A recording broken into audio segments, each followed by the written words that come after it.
साथियों, आप लोगों के बीच में हमारे दलित पिछड़े लोगों के जन्मदाता बाबा भीमराव अंबेडकर साहब जी के चरणों में श्रद्धा का सुमन अर्पित करता हूं और एक गीत प्रस्तुत करता हूं।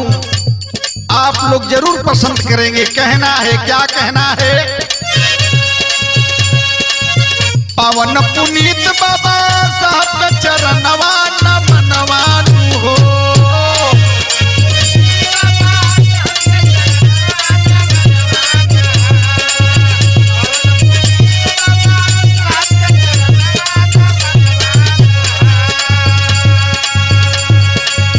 पावन पुनीत बाबा साहब का चरणवा न मनवानु हो।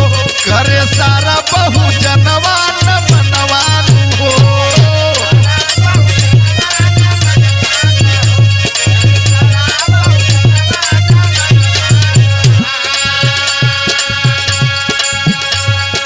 आज बाबा साहब शोषित दलित पिछड़े वर्ग के लिए क्या नहीं किए हैं मेरे साथियों। तो कहना है, क्या कहना है?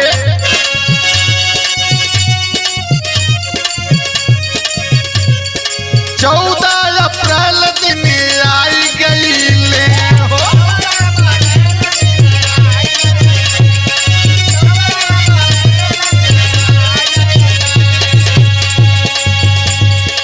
बाबा के जयंती नियर आई गई ले।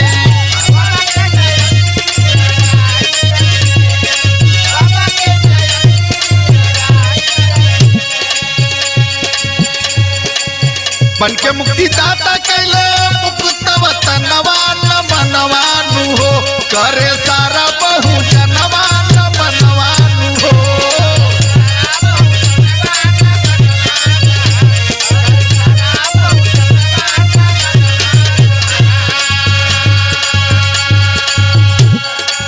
सारे बहुजन के लोगों की ललकार है और गरीब पिछड़ों के लिए बाबा साहब क्या नहीं किए हैं मेरे साथियों। सारे लोगों के लिए, केवल चमारों के लिए नहीं, सारी जातियों के लिए बाबा साहब ने जो कर दिया आज कोई करने वाला नहीं है साथी। तो कहना है, धन्य भीमा बाई के दुलारे आईले हो।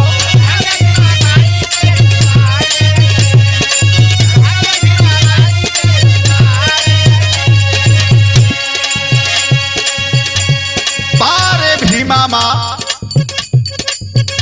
आज कितना होनहार बालक, कितना प्यारा दुलारा बाबा साहब को पैदा माने की, लेकिन कहना है क्या? धन्य भीमा माई के दुलारे आईले।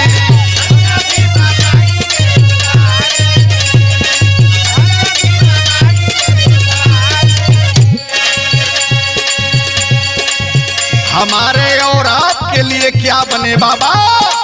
कहना है, नैया के बन के पतवारे आईले।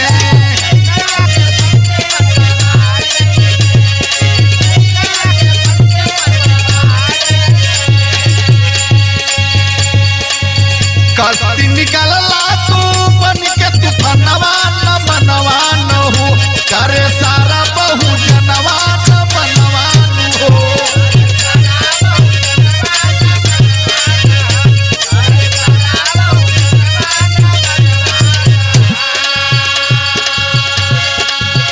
और बाबा साहब एक काम किए मेरे साथियों, क्या?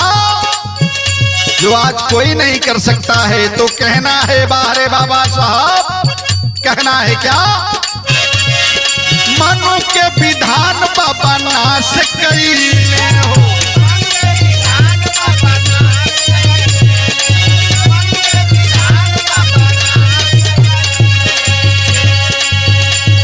शोषित दलित और पिछड़ों के लिए बाबा बहुत एक बड़ा काम किए। कौन काम किए?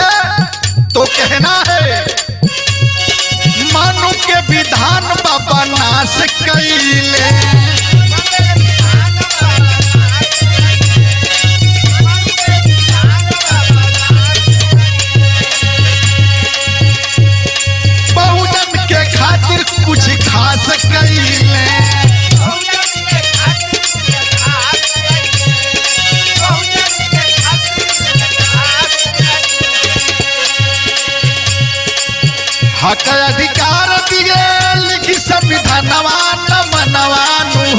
करे सारा बहुजन